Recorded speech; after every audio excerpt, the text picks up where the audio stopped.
नमस्कार दोस्तों, आप सभी का स्वागत है हमारे YouTube channel BCS basic physics में। आज की इस वीडियो में हम कक्षा 12 जो एनसीईआरटी की पाठ्य पुस्तक है उसका एक टॉपिक लेकर चलेंगे। आज का जो हमारा टॉपिक है वो है चुंबकत्व के आधार पर पदार्थों का वर्गीकरण। मतलब जब हम किसी पदार्थ को चुंबकीय क्षेत्र में रखते हैं तो उसके बिहेव के आधार पर हम पदार्थों को तीन भागों में विभाजित करेंगे और वो जो तीन भाग हैं उनमें से पहला भाग आज के इस वीडियो में देखने वाले हैं। आज का जो हमारा टॉपिक रहेगा वो है प्रतिचुंबकीय पदार्थ। प्रतिचुंबकीय पदार्थों के बारे में संपूर्ण जानकारी आज की इस वीडियो में आप प्राप्त करने वाले हैं। विद्यार्थियों, प्रतिचुंबकीय पदार्थ किसे कहा जाता है, क्या होते हैं? यदि हम किसी पदार्थ को बाह्य चुंबकीय क्षेत्र में रखें, बाह्य चुंबकीय क्षेत्र में रखें तो वो उस क्षेत्र की विपरीत दिशा में यदि चुंबकित हो जाए तो उनको हम प्रतिचुंबकीय पदार्थ कहेंगे। या उसे हम दूसरे तरीके से भी परिभाषित कर सकते हैं कि वे पदार्थ जिन्हें बाह्य चुंबकीय क्षेत्र में रखने पर चुंबकीय क्षेत्र की विपरीत दिशा में प्रतिकर्षित हो जाते हैं। देखो, चुंबकीय क्षेत्र की विपरीत दिशा में या तो प्रतिकर्षित हो जाए या विपरीत दिशा में चुंबकित हो जाए तो उन पदार्थों को हम क्या कहेंगे? प्रतिचुंबकीय पदार्थ कहेंगे। अब देखिए, ऐसे प्रतिचुंबकीय पदार्थ कौन से हो सकते हैं, तो कुछ एग्जांपल मैं आप लोगों के सामने रखता हूं कि जैसे हम लेते हैं कॉपर ले लीजिए, बिस्मिथ ले लीजिए, मरकरी ले लीजिए। इसके अलावा H2O जल भी एक प्रतिचुंबकीय पदार्थ होता है। इसके साथ में कुछ गैसें जैसे हाइड्रोजन गैस है, नाइट्रोजन गैस है, ये भी प्रतिचुंबकीय मैटर के अंतर्गत ही आएगी। विद्यार्थियों, जो अति चालक पदार्थ होते हैं वो पूर्णतया प्रतिचुंबकीय पदार्थ होते हैं। जो अति चालक पदार्थ होते हैं वो पूर्णतया प्रतिचुंबकीय पदार्थ होते हैं। तो मैं प्रतिचुंबकीय पदार्थ के डेफिनेशन एग्जांपल आप लोगों के सामने रखता हूं। फिर प्रतिचुंबकीय पदार्थ के अंदर जो प्रतिकर्षित होने का गुण पाया जाता है, बाह्य चुंबकीय क्षेत्र से प्रतिकर्षित होने का जो गुण होता है उस गुण को हम कहते हैं प्रतिचुंबकत्व। प्रतिचुंबकत्व कहा जाता है। उस प्रतिचुंबकत्व के बारे में भी आज के इस वीडियो में हम देखने वाले हैं, उसकी व्याख्या करने वाले हैं। इसके साथ में आप इस वीडियो में देखेंगे प्रतिचुंबकीय पदार्थों के गुण। क्लियर विद्यार्थी? इससे प्रतिचुंबकीय पदार्थ के डेफिनेशन अब यहां पर हम पुट करते हैं। पहले इनका वर्गीकरण में बता देता हूं। इस वीडियो में आप प्रतिचुंबकीय पदार्थ देखेंगे। इससे जो नेक्स्ट वीडियो है उसमें आप अनुचुंबकीय पदार्थ और उसके बाद में आप देखने वाले हैं लोह चुंबकीय पदार्थ। तो इस वीडियो में स्टार्ट करते हैं। पहले हम देख लेते हैं चुंबकत्व के आधार पर पदार्थों का वर्गीकरण। तो चुंबकत्व के आधार पर पदार्थों को हम तीन भागों में विभाजित कर सकते हैं। कितने भागों में डिवाइड किया जा सकता है? तीन प्रकार हो सकते हैं। देखिए, पहले जो पुरानी बुक्स चलती थी उसमें इनके 5 प्रकार हुआ करते थे, बट अब जो हमारी एनसीईआरटी की पाठ्य पुस्तक है उसमें 3 ही प्रकार दे रखे हैं और हम इन तीनों का ही यहां पर अध्ययन करने वाले हैं। तो पहला जो प्रकार है वो है प्रतिचुंबकीय पदार्थ। इसके बारे में इस वीडियो में हम संपूर्ण जानकारी लेंगे। तो प्रतिचुंबकीय पदार्थ। दूसरा जो प्रकार है वो है अनुचुंबकीय पदार्थ। अनुचुंबकीय पदार्थ। और तीसरा जो इसका प्रकार है वो है हमारे पास में है लोह चुंबकीय पदार्थ। लोह चुंबकीय पदार्थ। लोह चुंबकीय पदार्थ, ये 3 प्रकार के होते हैं। इनको हम एक एक करके अलग अलग वीडियो में देखने वाले हैं। आज के इस वीडियो में स्टार्ट करते हैं प्रतिचुंबकीय पदार्थ। प्रतिचुंबकीय पदार्थ किसे कहा जाता है? कि वे पदार्थ जिन्हें बाह्य चुंबकीय क्षेत्र में रखने पर चुंबकीय क्षेत्र की विपरीत दिशा में थोड़े से चुंबकित हो जाते हैं, प्रतिचुंबकीय पदार्थ कहलाते हैं। प्रतिचुंबकीय पदार्थ कहलाते हैं। तो देखिए, डेफिनेशन में यहां पर पुट कर रहा हूं कि वे पदार्थ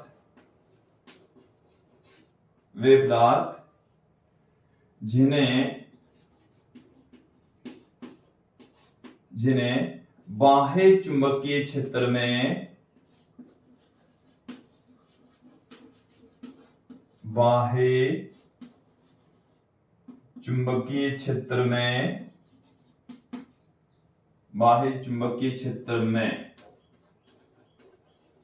रखने पर चुंबकीय क्षेत्र की विपरीत दिशा में चुंबकीय क्षेत्र की विपरीत दिशा में चुंबकीय क्षेत्र की विपरीत दिशा में चुंबकित हो जाएं,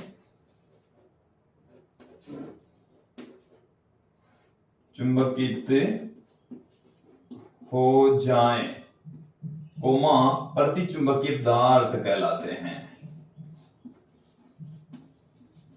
प्रतिचुंबकीय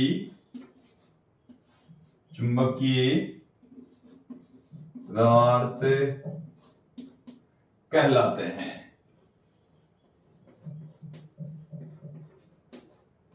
प्रतिचुंबकीय पदार्थ कहलाते हैं। अब इनके एग्जाम्पल की यहां पर मैं बात करता हूं, तो जैसे कॉपर प्रतिचुंबकीय पदार्थ का एग्जाम्पल है, जबकि कॉपर क्लोराइड CuCl2 अनुचुंबकीय पदार्थ का एग्जाम्पल होगा।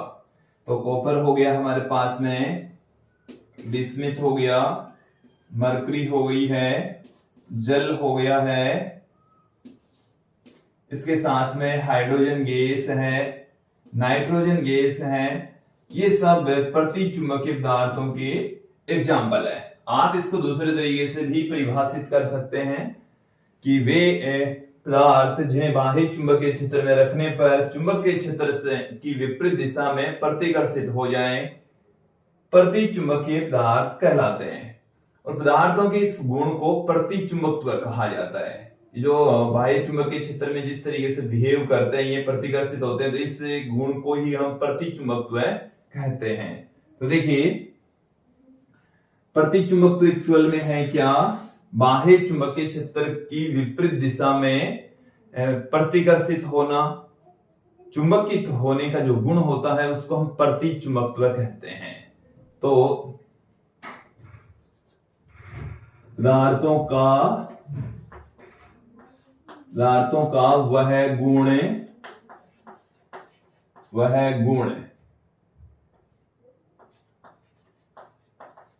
जिसमें वे बाह्य चुंबकीय क्षेत्र में क्षेत्र की विपरीत दिशा में चुंबकित हो जाए, क्षेत्र की विपरीत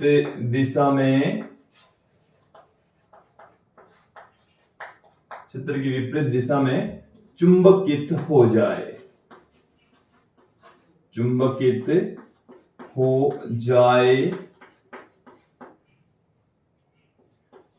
प्रतिचुंबकत्व कहलाता है। प्रतिचुंबकत्व, इस गुण को हम क्या कहते हैं? प्रतिचुंबकत्व कहते हैं, प्रतिचुंबकत्व कहलाता है। तो हम यहां पर इस वीडियो में प्रतिचुंबकत्व की व्याख्या भी करेंगे। अब देखिए, जो प्रतिचुंबकत्व का गुण है उसके क्यों क्रिएट होता है, कि जैसे मान लीजिए कि आपके पास में कि ये कॉपर है, कॉपर में ये प्रतिचुंबकत्व का गुण क्यों आया, जिंक में क्यों आया, और जबकि CuCl2 में क्यों नहीं है? तो उनके पीछे इनका जो रीजन है, मेन जो रीजन होता है वो है कि जैसे आपके पास में कोई परमाणु है या अणु है, तो उनमें युग्मित इलेक्ट्रॉनों के पाए जाने के कारण, युग्मित इलेक्ट्रॉन जब उपस्थित होते हैं तो उन युग्मित इलेक्ट्रॉनों की वजह से प्रतिचुंबकत्व का गुण आ जाता है। तो देखिए, प्रतिचुंबकत्व का कारण क्या है?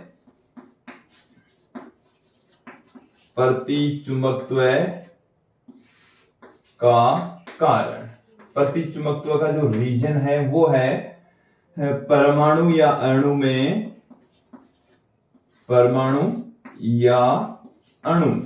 में युग्मित इलेक्ट्रॉनों का पाया जाना। युग्मित का मतलब है दो के जोड़े के रूप में ही रहेंगे।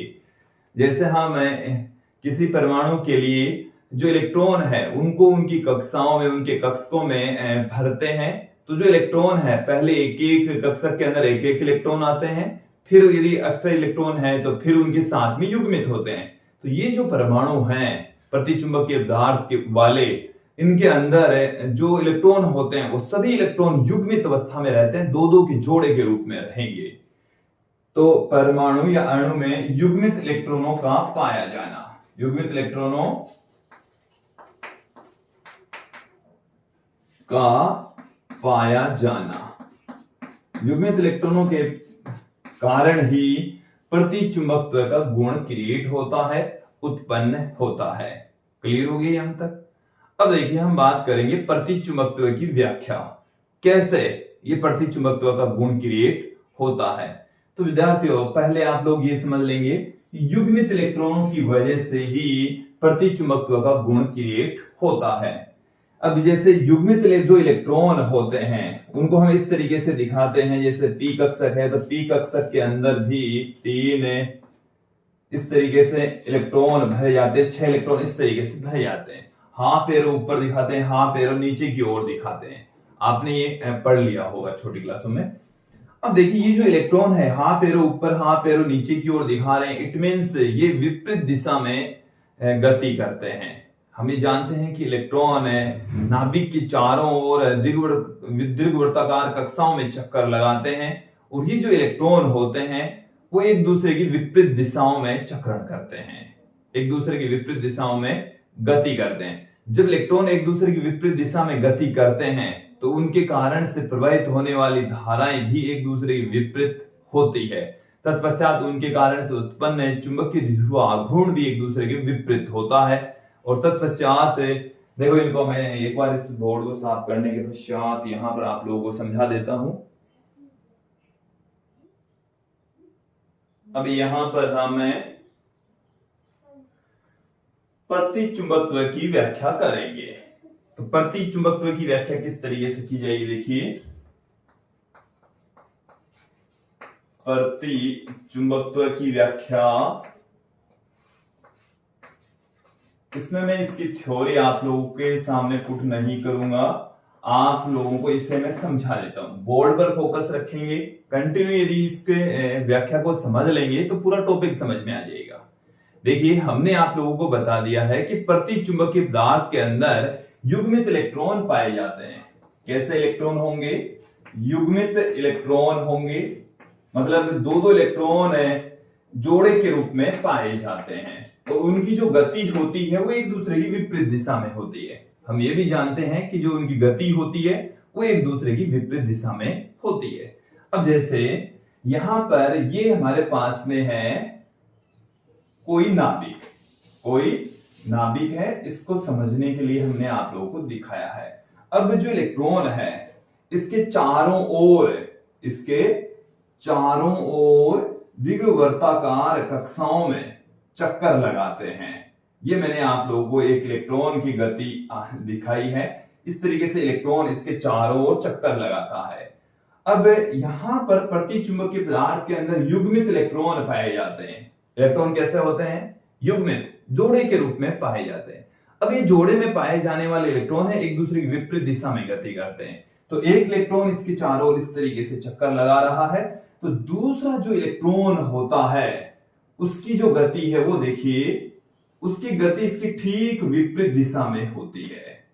ये जब एक इलेक्ट्रॉन क्लॉकवाइज डायरेक्शन में, दूसरा वाला इलेक्ट्रॉन एंटी क्लॉकवाइज डायरेक्शन में चक्कर लगाता है, एक दूसरे की विपरीत दिशा में चक्कर लगाता है। यहां पर ये जो इलेक्ट्रॉन है उनकी गति एक दूसरे की विपरीत दिशा में होती है। क्लियर? अब देखिए ये जो इलेक्ट्रॉन है एक दूसरे की विपरीत दिशा में नाभिक के चारों ओर जब चक्कर लगाते हैं, तो जैसे मान लीजिए एक इलेक्ट्रॉन इधर इस दिशा में घूम रहा है, एक इलेक्ट्रॉन इस दिशा में घूम रहा है, तो देखिए उसके कारण से जो बहने वाली धारा होगी, इलेक्ट्रॉन ऐसे घूम रहा है, ठीक है, तो उसके कारण से बहने वाली धारा इस तरीके से होगी। अब इस तरीके से जब धारा बहती है तो धारा के कारण से चुंबकीय द्विध्रुव आघूर्ण उत्पन्न हो जाता है। तो चुंबकीय द्विध्रुव आघूर्ण का फॉर्मूला क्या होता है? चुंबकीय द्विध्रुव आघूर्ण ये एक धारावाही लूप की भांति बिहेव करते हैं। किसकी भांति बिहेव करेंगे?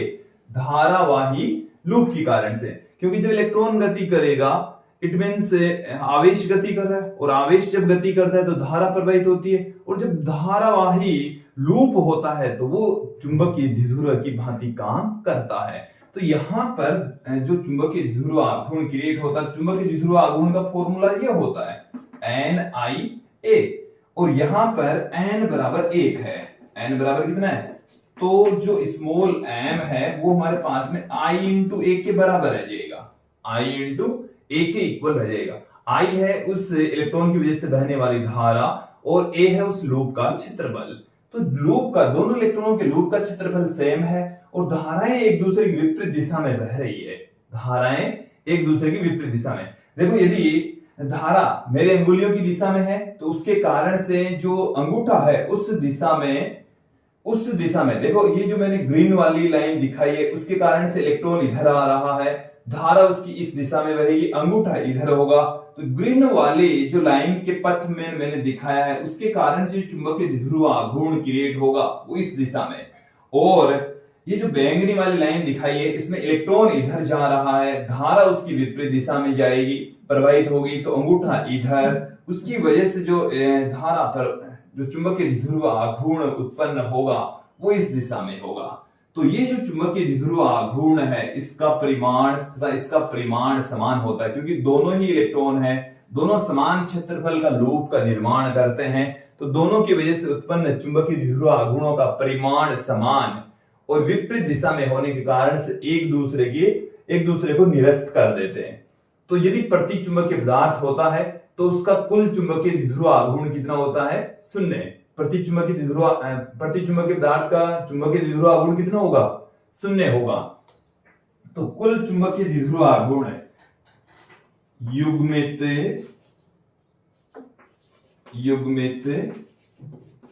इलेक्ट्रॉनों का कुल चुंबकीय द्विध्रुव आघूर्ण, देखिए कुल चुंबकीय द्विध्रुव आघूर्ण m minus m equal to कितना हो जाएगा? एक का इधर है दूसरे का इधर है, कुल चुंबकीय द्विध्रुव आघूर्ण कितना हो गया विद्यार्थियों? 0 हो चुका है। क्लियर? अब क्या करते हैं, इस प्रति चुंबकीय पदार्थ को हम रखते हैं बाह्य चुंबकीय क्षेत्र में, और जैसे ही बाह्य चुंबकीय क्षेत्र में रखेंगे इनका जो चुंबकीय द्विध्रुव आघूर्ण है वो बाह्य चुंबकीय क्षेत्र की विपरीत दिशा में क्रिएट हो जाएगा। तो मैं यहां पर पुट कर रहा हूं, बाह्य चुंबकीय क्षेत्र में क्या होता है? बाह्य चुंबकीय क्षेत्र में रखने पर, बाह्य चुंबकीय क्षेत्र में रखेंगे तो देखिए विद्यार्थियों क्या होगा, जैसे अब की बार में थोड़ा सा जो डायग्राम है वो इस तरीके से दिखा देता हूं। ये हमारे पास में है नाभिक और इसके चारों ओर जो इलेक्ट्रॉन है वो इस तरीके से चक्कर लगा रहे हैं, ऐसे चक्कर लगा रहे हैं। एक इलेक्ट्रॉन ऐसे है, दूसरे इलेक्ट्रॉन का पथ भी उसके समान ही है, बट मैंने इसको थोड़ा सा बड़ा इसलिए दिखाया ताकि आप लोगों को बेटर तरीके से समझ में आ सके। अब देखिए विद्यार्थियों कि यहां पर हम मैग्नेटिक फील्ड लगा देते हैं, चुंबकीय क्षेत्र, हमने इस परमाणु को चुंबकीय क्षेत्र में रख देते हैं, और ये जो चुंबकीय क्षेत्र है उसको हमने रखा है बोर्ड के तल के लंबवत अंदर की दिशा में। ये जो क्रॉस के साइन है वो मैग्नेटिक फील्ड की डायरेक्शन को बता रहे हैं जो कि अंदर की ओर है। क्लियर? अब देखिए यहां पर जो इलेक्ट्रॉन है, ये वाला जो इलेक्ट्रॉन है वो हम कंसीडर कर लें कि इस दिशा में गति कर रहा है, इलेक्ट्रॉन इस दिशा में गति कर रहा है, तो आवेश के जो धारा की डायरेक्शन होगी, तो मैग्नेटिक फील्ड तो अंदर की ओर, धारा की डायरेक्शन है वो इधर की ओर। देखिए हम फ्लेमिंग के बाएं हाथ के नियम की सहायता से किसी गतिशील आवेश, एक समान चुंबकीय क्षेत्र में गतिशील आवेश पर लगने वाले बल की दिशा फाइंड आउट करते हैं फ्लेमिंग के बाएं हाथ के नियम से। ये F की दिशा में, ये B की दिशा में, ये I की दिशा में। तो देखिए विद्यार्थियों कि जैसे हम यहां पर इस वाले इलेक्ट्रॉन की ये वेग इस दिशा में गति कर रहा है, मतलब इस दिशा में वो गति कर रहा है, ऐसे इस पथ पर गति कर रहा है, और ये वाला जो इलेक्ट्रॉन है इसकी विपरीत दिशा में इधर गति कर रहा है। ये दो इलेक्ट्रॉन है, क्लियर। अब देखिए इलेक्ट्रॉन इधर गति कर रहा है तो उसकी वजह से बहने वाली जो धारा होगी वो इधर होगी। अब देखो धारा इधर, मैग्नेटिक फील्ड अंदर की ओर, अंगूठा नीचे, तो इससे इलेक्ट्रॉन के ऊपर बल लगेगा इधर की ओर, इस तरफ बल लगेगा। ये क्लियर कर लेना। और इस वाले इलेक्ट्रॉन के ऊपर बल किधर लगेगा वो भी देख लीजिए कि इलेक्ट्रॉन इधर गति कर रहा है तो धारा उसकी विपरीत दिशा में। देखो इलेक्ट्रॉन जिस दिशा में गति करता है धारा की दिशा सदैव उसकी विपरीत दिशा में होती है। इलेक्ट्रॉन प्रवाह और धारा की दिशा एक दूसरे के विपरीत होते हैं। जिस दिशा में इलेक्ट्रॉन गति करते हैं उसकी विपरीत दिशा में धारा बहती है। तो यहां पर इलेक्ट्रॉन इधर गति कर रहा है तो धारा की दिशा किधर हो जाएगी, इस अंगुली की दिशा में। मैग्नेटिक फील्ड इस अंगुली की दिशा में, देखो इस अंगुली की दिशा में तो तर्जनी की दिशा में तो मैग्नेटिक फील्ड होगा, इस दिशा में इलेक्ट्रॉन का वेग होगा, इस दिशा में उस पर बल लगेगा। तो इस पर लगने वाला जो बल होता है वो इधर होगा। अब देखो इस इलेक्ट्रॉन पर तो बल लग रहा है अंदर की ओर, इस इलेक्ट्रॉन पर बल लग रहा है बाहर की ओर। दोनों के पथ की त्रिज्याएं पहले सेम थी, अब इनके पथ की त्रिज्याएं अलग अलग हो जाएगी। बल एक पर ऊपर लग रहा है, एक पर नीचे लग रहा है, तो एक की रेडियस कम हो जाएगी और दूसरे की रेडियस बढ़ जाएगी। और जब रेडियस कम या ज्यादा हो जाती है तो इन के द्वारा जो घेरा गया क्षेत्रफल है वो भी कम ज्यादा हो जाएगा। और क्षेत्रफल कम ज्यादा हो जाने की वजह से इनके अंदर एक चुंबकीय क्षेत्र, अब देखो कि यहां पर जो चुंबकीय द्विध्रुव घूर्ण है वो कैसे क्रिएट होगा। अब इसकी वजह से जो चुंबकीय द्विध्रुव घूर्ण क्रिएट होता है वो इस दिशा में। अब मेरी बात को ध्यानपूर्वक सुनना। देखो यहां पर एकदम क्लियर कर लीजिए आप लोग कि ये जो मैंने बैंगनी रंग दिखाया है उसके कारण से उत्पन्न चुंबकीय द्विध्रुव घूर्ण को हम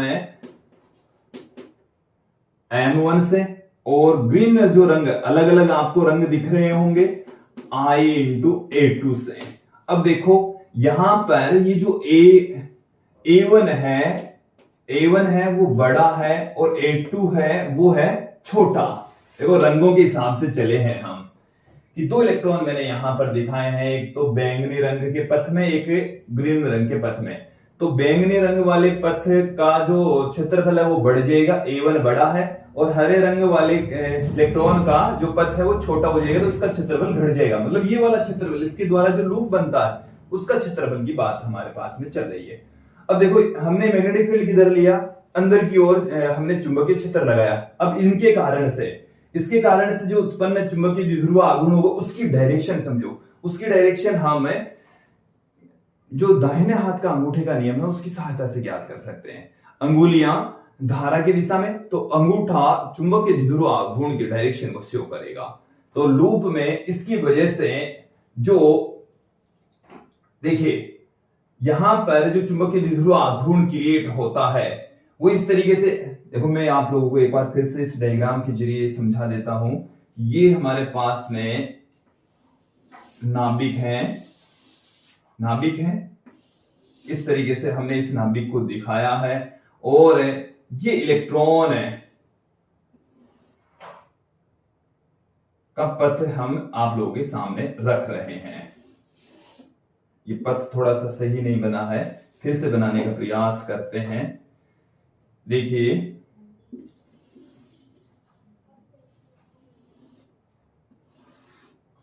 ये हमने एक इलेक्ट्रॉन का पथ दिखा दिया है, ये हमने दूसरे इलेक्ट्रॉन का पथ दिखा दिया है। एक का छोटा तो दूसरे का बड़ा पथ हमने दिखाया है।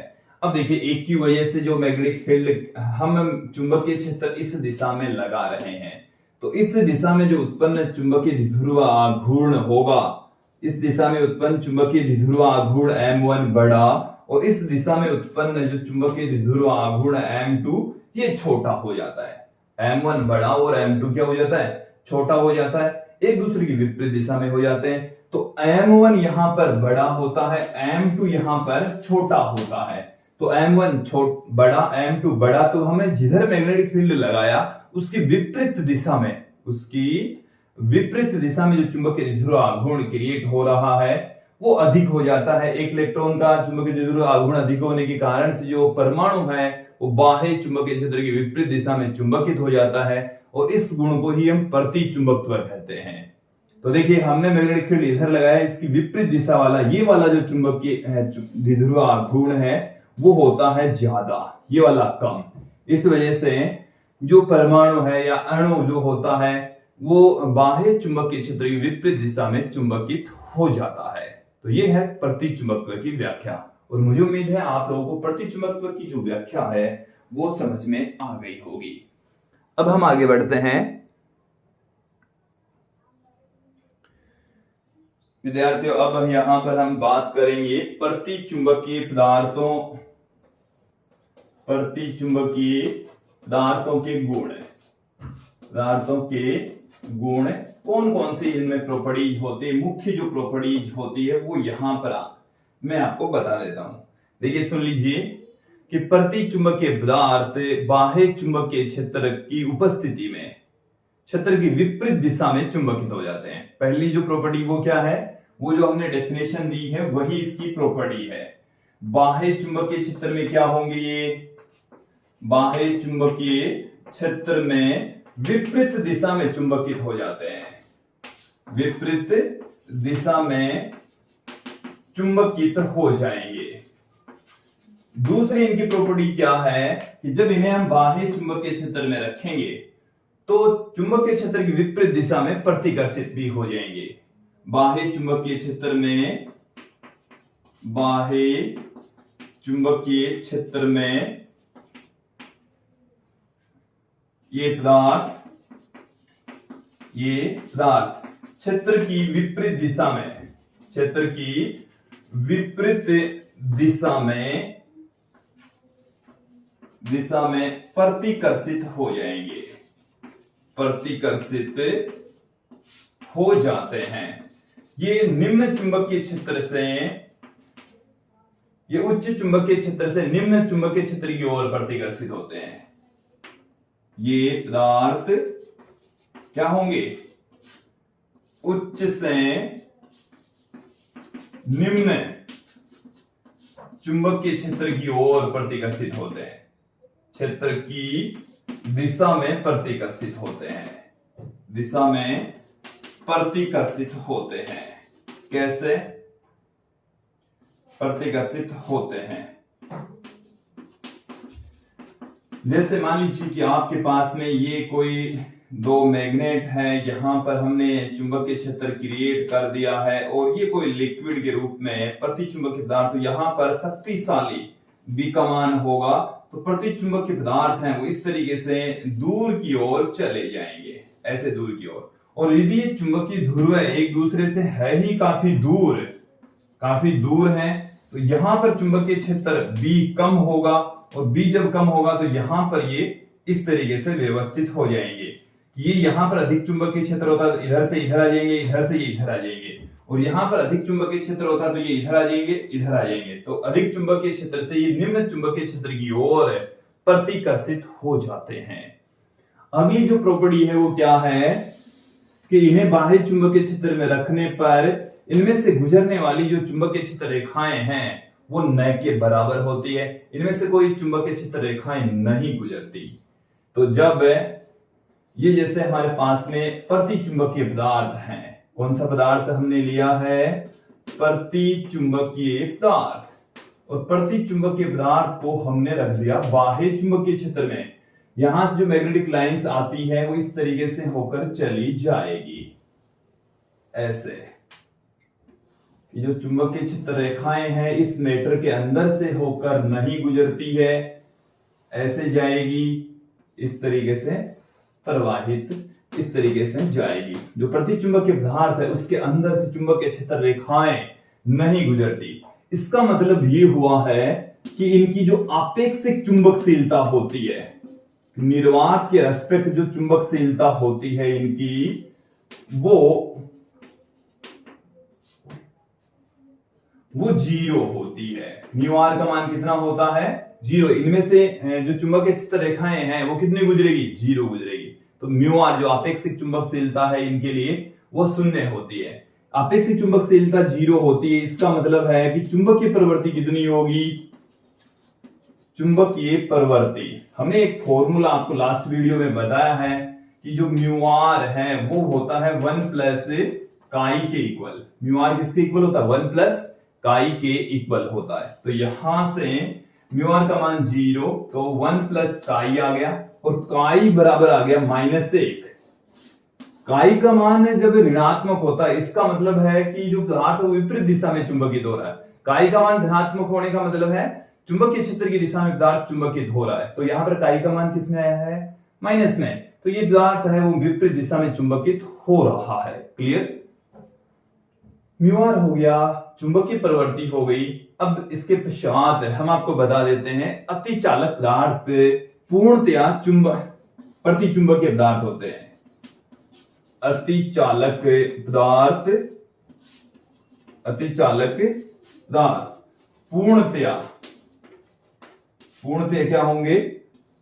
प्रतिचुंबकीय पदार्थ होते हैं। अब देखिए अतिचालक पदार्थ किसे कहा जाता है?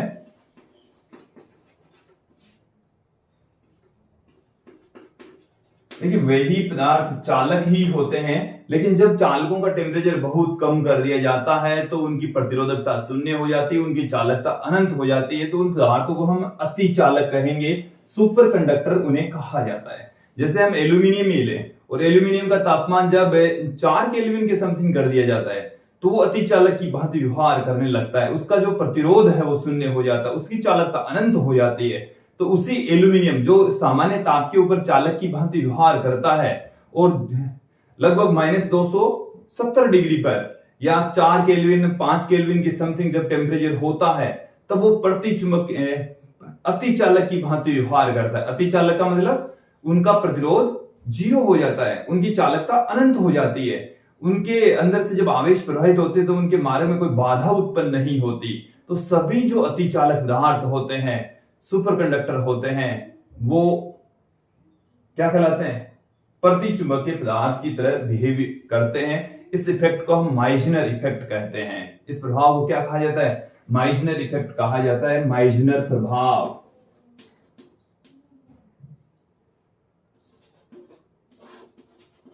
इस प्रभाव को हम क्या कहते हैं? माइजनर प्रभाव। तो विद्यार्थियों ये था प्रतिचुंबकीय पदार्थ के बारे में हमने यहाँ पर अच्छे से व्याख्या की। आप लोगों ने इस वीडियो को अंत तक देखा, समझा। आज की इस वीडियो में इतना ही। धन्यवाद दोस्तों।